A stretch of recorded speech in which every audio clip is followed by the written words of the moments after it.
Hello students, welcome back. Today we will discuss some important properties of definite integrals. तो बच्चों आज हम discuss करेंगे डेफिनेट इंटीग्रल्स की कुछ इंपॉर्टेंट प्रॉपर्टीज को। तो भाई जल्दी से आप कॉपी पेन निकालें और लिखना शुरू करें।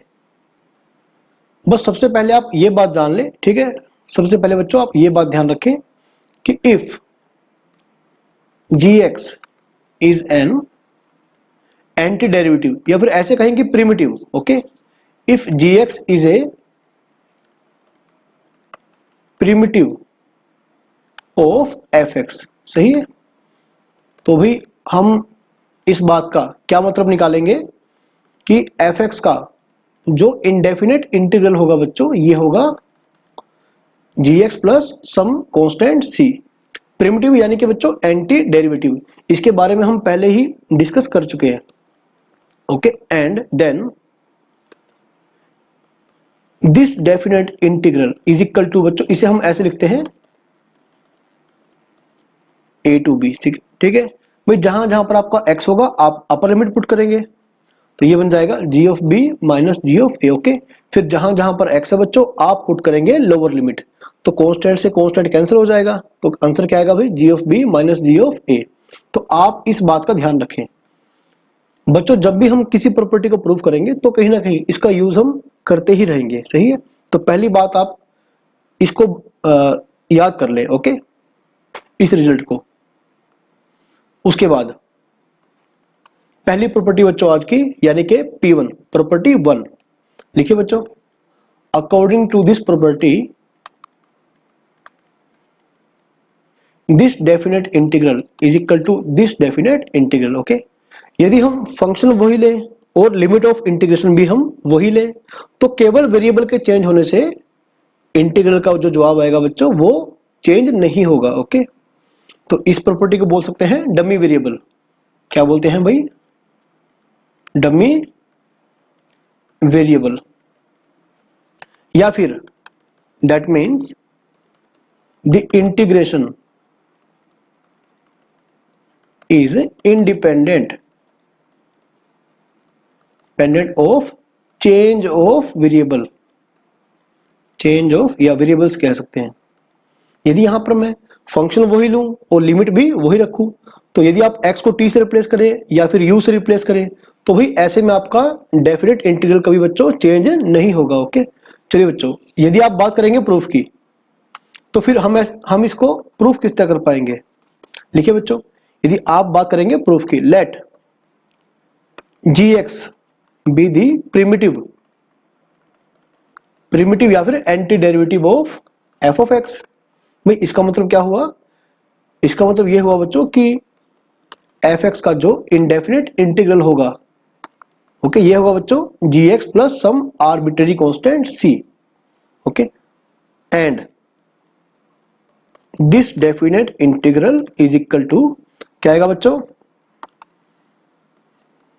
a टू b, सही है। यदि आप यहां पर c लगाएंगे भाई उससे फर्क नहीं पड़ेगा, क्योंकि जब आप upper limit minus lower limit करेंगे तो c से c बच्चों कैंसिल आउट हो जाएगा, तो ये बच जाएगा g of b minus g of a, okay.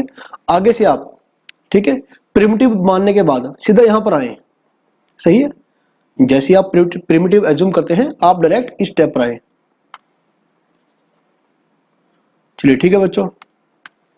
Also, और यदि आप इस x वेरिएबल के जगह पर भाई t वेरिएबल पुट करते हैं, तो उससे क्या होगा बच्चों? यहां g ऑफ t आ जाएगा, ओके। ये बन जाएगा भाई, आप चाहें तो g of t plus c भी लगा सकते हैं, एक ही बात है, ओके। हेंस लिखिए, hence a to b fx dx is equal to a to b f of t dt, या फिर f of z dz, f of u du, आप कोई भी वेरिएबल यूज करें, ओके। हेंस प्रूव्ड, ठीक है बच्चों। अभी आप अगली प्रॉपर्टी पे ध्यान दें, प्रॉपर्टी 2 यानी कि P2 लिखिए बच्चों। अगर लिमिट है a से b तक, ओके, तो यदि हम लिमिट को चेंज करें यानी b बन जाएगा लोअर लिमिट और a बन जाएगा भाई अपर लिमिट, तो बच्चों ये बन जाएगा negative of this definite integral. सही है भाई। देखो इसका बच्चों, इसका प्रूफ बिल्कुल इजी है, ठीक है, इसके प्रूफ में हमें कोई समस्या नहीं है। और वैसे ही यदि आप, ठीक है, लास्ट टाइम की तरह ही यदि आप एफ एक्स का कोई प्रिमिटिव एज्यूम कर लेंगे, let phi x be the primitive of f x, तो क्या होगा भाई, इसका मतलब ये हुआ कि a to b, okay, f x d x is equal to phi of b minus phi of a. सही है। तो बच्चों यदि आप इसको ऐसे लिखें, phi of a minus phi of b, सही है, तो भाई यहां से यहां तक है ना, ये चीज किसके को लाएगी बच्चों, यहां पर अपर लिमिट कौन हुआ बच्चों, अपर लिमिट हुआ बी, सॉरी अपर लिमिट हुआ ए, और लोअर लिमिट कौन हुआ बच्चों, लोअर लिमिट बन गया बी, यानी कि बी टू ए। सही है। और फाई एक्स किसका प्रिमिटिव था भाई, एफ एक्स का, तो बच्चों ये बन जाएगा ये। सही है, हैंस प्रूव्ड। तो इसका प्रूफ बच्चों बहुत इजी है। चलिए ठीक है बच्चों, आगे बात करते हैं प्रॉपर्टी 3 की। P3 लिखिए बच्चों आप, इसे बोलते हैं बच्चों सेकंड प्रॉपर्टी को हम कह सकते हैं change of order. Okay, change of order of integration. इसके बाद लिखिए भाई a to c f x d x, c to B f x d x. Okay, यदि आप इंटीग्रेशन कर रहे हैं a से लेकर b तक, तो भी इसे आप कहीं बीच में ब्रेक भी कर सकते हैं, जैसे a से c किया एंड देन c से b, तो भी एक ही बात है, और c बिलोंग्स टू r। अब कई लोग मानते हैं कि जो c होगा वो a और b के बीच में होगा। ओके भाई, ऐसा जरूरी नहीं है। सही है, नॉट नेसेसरी। आप c को कोई भी रियल नंबर एज्यूम कर सकते हैं। ओके, तो ऐसा कोई जरूरी नहीं है। हाँ, ज्योमेट्रिकली आप इस बात को समझ सकते हैं। सही है भाई, ज्योमेट्रिकली आप इस बात को समझ सकते हैं कि मान लो ऐसे ये है line x is equal to a, और भाई ये लाइन है x is equal to b. Okay, या बीच में या कहीं भी एक पॉइंट मान लो बच्चों c आ रहा है, तो आपने क्या किया, पहले a से c तक एरिया कवर किया, फिर c से b तक का एरिया कवर किया। ओके, और एक बार आपने क्या किया, a से डायरेक्टली c तक का इंटीग्रेशन निकाला, तो सारा ये एरिया काउंट हो जाएगा। ओके, जो कि दोनों आपस में इक्वल होंगे। सही है। तो बच्चों ये हो गया इस बात का ज्योमेट्रिकल मतलब। लेकिन ऐसा जरूरी नहीं है कि c क्या होगा, a और b के बीच में बिलोंग करेगा। भाई ये कोई भी रियल नंबर हो सकता है। चलिए बच्चों इसे हम प्रूफ करते हैं। लिखिए बच्चों proof, again let phi x be the primitive of f x. तो क्या होगा बच्चों, this definite integral is equal to phi of b minus phi of a. सही है। और बच्चों यदि मैं इसको ऐसे लिखूं, phi of c, okay, minus phi of a. अभी देखना बच्चों मैं क्या करता हूं, फाई ऑफ ए, सही है, एक मिनट, ए से जाएगा बच्चों सी तक, यानी सी माइनस ए। सही है, फाई ऑफ ए, एक मिनट,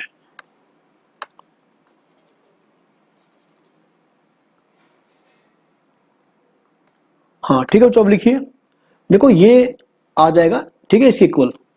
यदि फाई एक्स क्या है भाई, प्रिमिटिव है एफ एक्स का, तो ये डेफिनेट इंटीग्रल क्या होगा बच्चों, phi of b minus phi of a. सही है बच्चों। अब मैंने क्या किया, phi of c minus phi of a, मतलब फाई ऑफ सी ऐड किया, और बच्चों मैंने फाई ऑफ सी ही माइनस किया। और अब मैं लिखता हूं बच्चों phi of b minus phi of c. सही है, हाँ अब बात बन जाएगी। सही है। तो यदि आप इसको देखें, है ना, इसको, तो क्या बन रहा है बच्चों, ये बन रहा है, यहां पर c है अपर लिमिट और a है भाई लोअर लिमिट। अब क्योंकि फाई एक्स, ठीक है, प्रिमिटिव बन रहा है भाई एफ एक्स का, तो ये जो लिमिट है भाई इस डेफिनेट इंटीग्रल के इक्वल बन जाएगा। सिमिलरली, है ना, this expression is equal to limit from c, okay, to b, upper limit b और lower limit c, f x d x, hence proved. सही है भाई। यदि आप बीच में फाई ऑफ c1 ऐड करें माइनस करें, फाई ऑफ c2 ऐड करें माइनस करें, ओके, सिमिलरली आप n नंबर्स बीच में ऐड करें, सही है, तब भी बच्चों प्रॉपर्टी ये होल्ड करेगी। तो बच्चों जो इसका जनरल फॉर्म आ जाएगा, आप लिखिए general form of the above property is, लिखिए बच्चों, ये आ जाएगा भाई a to b fx dx। ये डेफिनेट इंटीग्रल आप इसे बीच में कितने ही पार्ट्स में तोड़ सकते हैं, ब्रेक कर सकते हैं। a to c1 fx dx plus c1 to c2 fx dx। Proof बहुत ही सिंपल है इनके, c2 to c3 fx dx, सही है, and up to cn-1 to cn fx dx plus cn to b fx dx, सही है। तो बच्चों ये इस प्रॉपर्टी का वही जनरल फॉर्म होगा। ओके, इसे आप नोट डाउन करते रहें भाई और धीरे धीरे याद करें। इसके बाद लिखे बच्चों P4,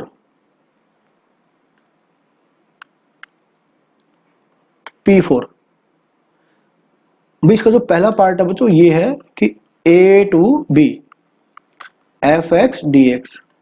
ओके, ये इक्वल होगा भाई a to b f of a plus b minus x dx के। ओके, तो यदि हम इसका प्रूफ करेंगे बच्चों, एक मिनट,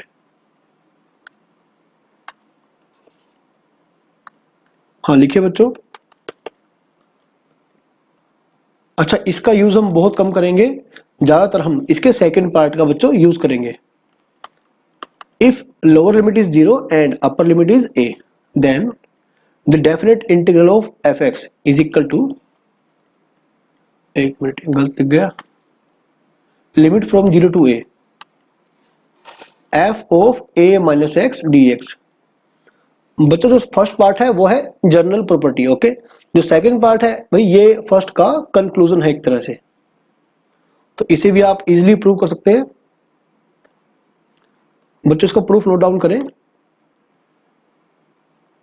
पुट। ओके, आप पुट करिए भाई x को a plus b minus t. भाई यदि आप x को पुट करेंगे a plus b minus t तो dx क्या बन जाएगा बच्चों, a प्लस बी का डेरिवेटिव 0 माइनस टी का माइनस dt, सही है।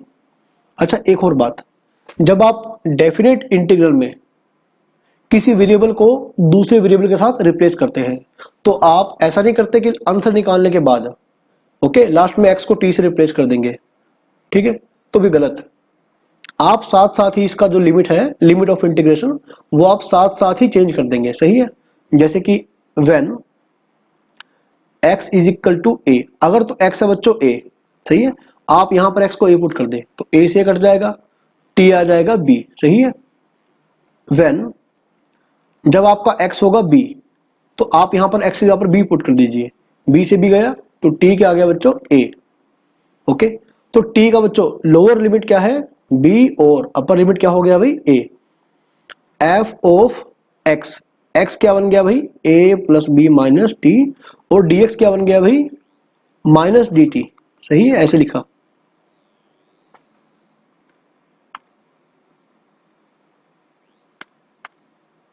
Minus dt। अब ये नेगेटिव बच्चों उठ के बाहर आ जाएगा, b to a f of a plus b minus t, सही है। बच्चों सबसे पहली प्रॉपर्टी हमने क्या पढ़ी, यदि फंक्शन वही है, लिमिट ऑफ इंटीग्रेशन मेरी वही है, तो हम वेरिएबल को चेंज कर सकते हैं, इससे इंटीग्रल के ऊपर कोई प्रभाव नहीं पड़ेगा। तो बच्चों यदि हम अगेन हम x t को यदि हम x से रिप्लेस कर दें, सही है, फंक्शन वही है, लिमिट ऑफ इंटीग्रेशन भी वही है। ओके, तो ये हुई बच्चों प्रॉपर्टी फर्स्ट। ओके, अब हम यूज करेंगे, एक मिनट यहां लिख ले बच्चों, यूजिंग P1। इसके बाद हम बच्चों यूज करेंगे प्रॉपर्टी सेकंड। यदि आप लिमिट्स ऑफ इंटीग्रेशन चेंज करते हैं, यानी a बन जाएगी लोअर लिमिट, b बन जाएगा अपर लिमिट, तो भाई आगे क्या आएगा नेगेटिव, तो नेगेटिव से नेगेटिव कैंसिल हो जाएगा, प्लस बन जाएगा ना। Okay, hence proved using P2। यानी हर अगली प्रॉपर्टी के लिए बच्चों आप पिछली प्रॉपर्टी का यूज करते जा रहे हैं। Using P2। ओके, भाई सेकंड पार्ट आप खुद ट्राई कर सकते हैं। आप क्या करेंगे, x को, ठीक है, a माइनस टी से रिप्लेस कर देंगे। Put x is equal to a minus t. लिखिए बच्चों, इसके बाद P5 0 to 2a fx dx is equal to 0 to a f of x plus f of 2a minus x. हालांकि NCERT में आपको यह प्रॉपर्टी देखने को नहीं मिलेगी। इसके जो बाद इसका कंक्लूजन है आपको वो देखने को मिलेगा। पहले आएगी मेन प्रॉपर्टी, ये सही है यहां तक। इसके बाद आप लिखिए बच्चों, ये बन जाएगा भाई 0 if f of 2a minus x. आपको ये देखने को मिलेगी यहां से, is equal to minus f of x। ये बन जाएगा बच्चों twice of this definite integral if, एक मिनट dx लगा ले यहां पर, if f of 2a minus x is equal to f of x। Okay, तो भी इस प्रॉपर्टी को आप अच्छे से याद कर लेंगे। हालांकि प्रूफ काफी सिंपल है बच्चों इसका।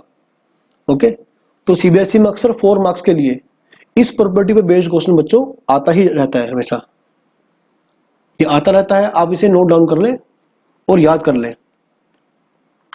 आप इसका प्रूफ नोट डाउन करें, ठीक है बच्चों, आप इसका प्रूफ नोट डाउन करें। भाई बच्चों, इसका मतलब यह हुआ कि, एक मिनट पहले हम ये कर लेते हैं कि a to B f x d x है ना, a टू बी, एक मिनट, हाँ बच्चों अब लिखना स्टार्ट करें। लेकिन लिमिट क्या थी बच्चों यहां पर, 0 से 2a। ओके, हमने a टू बी गलत ले लिया। हाँ लिखिए बच्चों 0 से 2a। अब जो ब्रेकिंग पॉइंट वाली बच्चों प्रॉपर्टी थी, जो ठीक है, जो प्रॉपर्टी थी भाई ब्रेकिंग पॉइंट वाली। अच्छा, एक और बात मैं आपको इसके बारे में एक बात बताना भूल गया कि ये प्रॉपर्टी बच्चों हम कब यूज करते हैं। ओके, यदि a और b के बीच में फंक्शन कहीं पर क्या हो, डिसकंटिन्यूअस हो या फिर डिफाइन ना हो। सही है, आप लिख ले, यहाँ पर एक नोट बना के लिख ले, एक नोट डाले बच्चों। उसके बाद हम भूल गए लिखना, this property can be used if the function change its definition। इसके ऊपर हम बच्चों आगे चलकर काफी एग्जाम्पल देखने को मिलेंगे। ठीक है, फिलहाल हम प्रॉपर्टीज को डिस्कस कर रहे हैं। अगले लेक्चर में हम इन प्रॉपर्टीज के ऊपर कुछ क्वेश्चंस को प्रैक्टिस करेंगे। This property can be used if the function change it's definition. Okay, और f is discontinuous, okay, or undefined okay, in the interval of integration। कहां लिखो बच्चों, इसे आप खुद ही लिख लेना। ओके, यहां लिख लें, in the interval of integration। भाई यदि a टू b, ठीक है, इस इंटरवल के बीच में यदि एक या दो पॉइंट ऐसे आ रहे हैं जहां पर फंक्शन डिफाइन नहीं है, या फंक्शन कैसा है, डिसकंटिन्यूअस है, या फिर फंक्शन अपनी डेफिनेशन चेंज कर रहा है। ओके, मतलब फाइनाइट नंबर ऑफ पॉइंट्स भी हो सकते हैं, एक और दो की बजाय। ओके, चलिए बच्चों ठीक है, अभी हम P4 को प्रूव कर चुके, अब हम प्रूव कर रहे हैं भाई P5 को। तो पहले आप एक काम करें, 0 से a प्लस a से 2a, भाई यहां तक आप इसे ब्रेक कर दें। ओके, यानी 0 और 2a के बीच में मुझे एक पॉइंट मिल गया a, जहां पर मैंने इसे ब्रेक कर दिया। ओके, तो यहां पर मैंने यूज किया अभी P3 का, यानी प्रॉपर्टी 3 का। अब पहले इसको आप एज इट इज रहने दें, 0 टू a fx dx। और बच्चों इसमें आप क्या करेंगे भाई, x को आप पुट करेंगे, put x is equal to 2a minus t. Okay, if अगर x है a तो बच्चों t क्या बन जाएगा a, सही है। अगर x है 2a, x है 2a तो बच्चों t बन जाएगा 0। तो बच्चों लिमिट क्या बन गया, अच्छा एक और बात, dx क्या बन जाएगा भाई माइनस dt। ओके,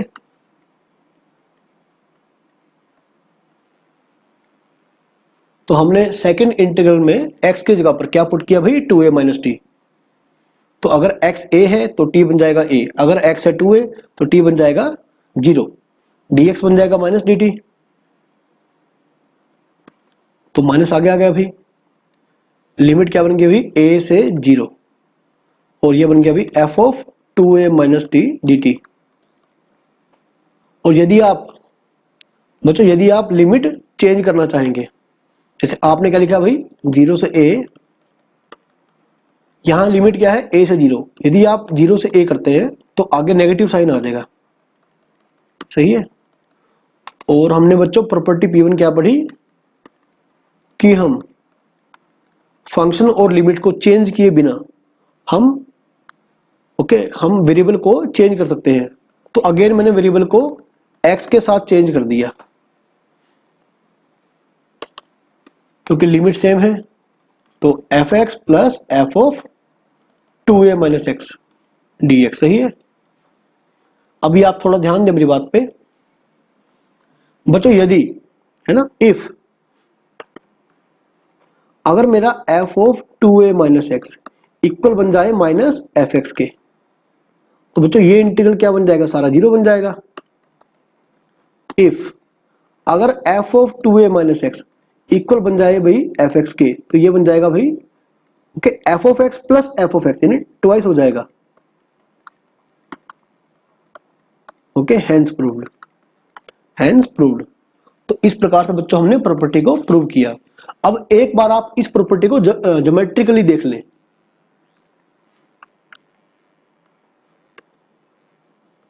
ज्योमेट्रिकली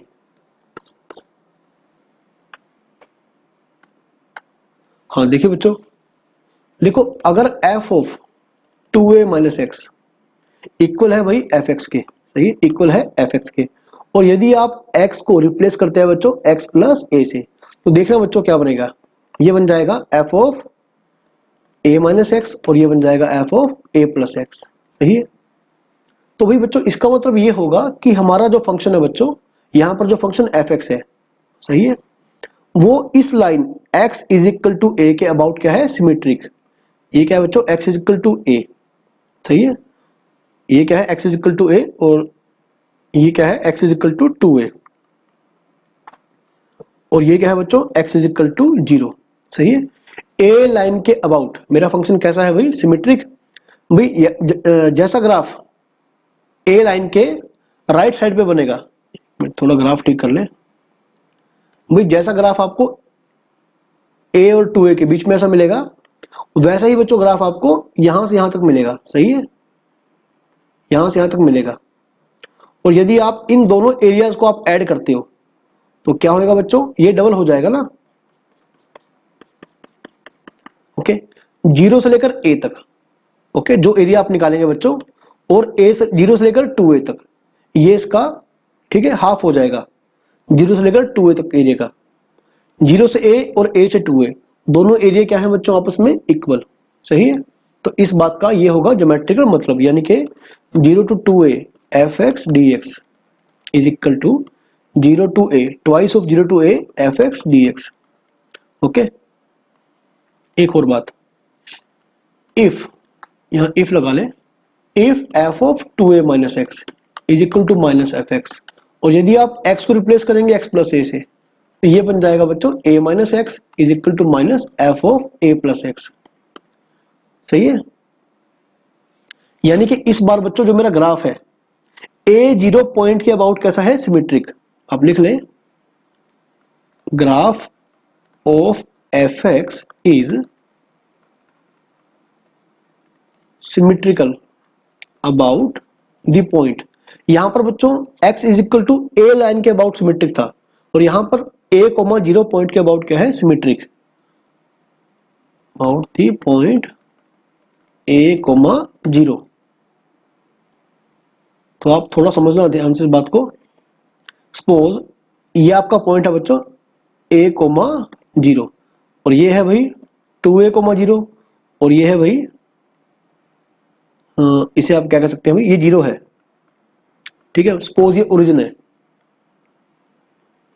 तो यदि a से 2a तक मेरा ग्राफ बच्चों जैसा बनेगा वैसा ही ग्राफ मेरा, सही है, इससे अपोजिट, इससे बिल्कुल अपोजिट, ठीक है, ऐसे बिल्कुल सेम बनेगा, ठीक है।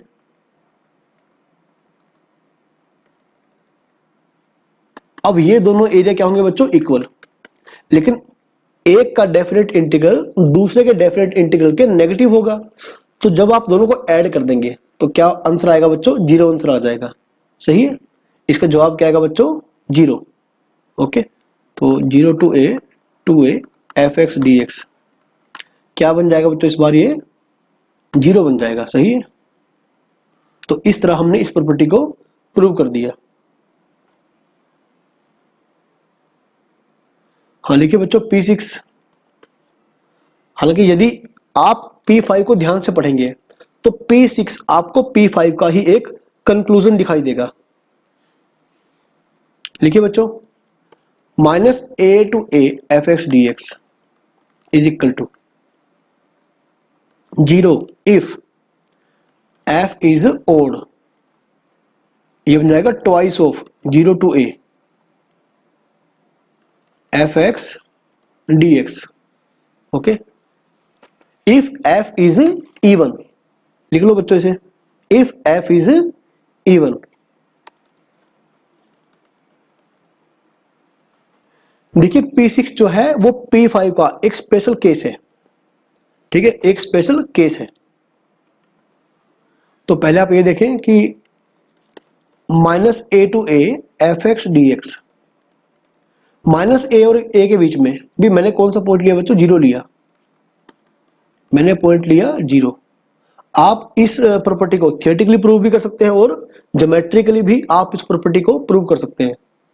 0 to a fx dx, तो भाई आप देखें ना कि यदि आप यहां पर x को पुट करेंगे -t, ओके, यदि आप x को पुट करेंगे बच्चों -t, तो देखना क्या बनता है भाई, dx बन जाएगा -dt, ओके। और इफ अगर x है -a, t बन जाएगा a, अगर x है 0, t इज इक्वल टू 0, यानी कि -a to a fx dx ये बन जाएगा बच्चों, पहला इंटीग्रल क्या बन जाएगा, a से लेकर 0, ये बन गया -t dt, आगे नेगेटिव आ जाएगा, plus 0 to a f of x dx। Again आप फर्स्ट इंटीग्रल के अंदर वेरिएबल को भाई चेंज कर सकते हैं, ओके, और लिमिट भी उल्टा कर दें तो आगे जो नेगेटिव है वो पॉजिटिव बन जाएगा, 0 to a fx dx, सही है। तो भाई आप देख सकते हैं कि यदि f of -x इक्वल बन जाएगा -fx के, that is if f is odd, तो दोनों इंटीग्रल आपस में कट जाएंगे। और यदि f है बच्चों इवन फंक्शन, यानी यदि ऐसा हो रहा है for all x and -x belongs to domain of f, तो ये बन जाएगा ट्वाइस बन जाएगा इसका। अब आप इस बात को ज्योमेट्रिकली देख सकते हैं।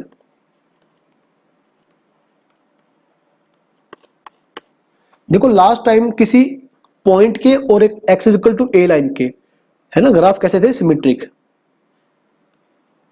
भाई अगर मेरा f है, एक मिनट पहले, यदि आपका f है इवन, तो जैसा ग्राफ y एक्सिस के राइट पे होगा भाई वैसा ग्राफ क्या होगा भाई, y एक्सिस के लेफ्ट पे। मान लो बच्चों ये है x is equal to a, ये ओरिजिन है, और ये कौन सा लाइन है बच्चों, x is equal to -a। तो यदि मेरा ग्राफ कैसा है बच्चों, इवन, तो जैसा उस तरफ था भाई वैसा इस तरफ होगा ये।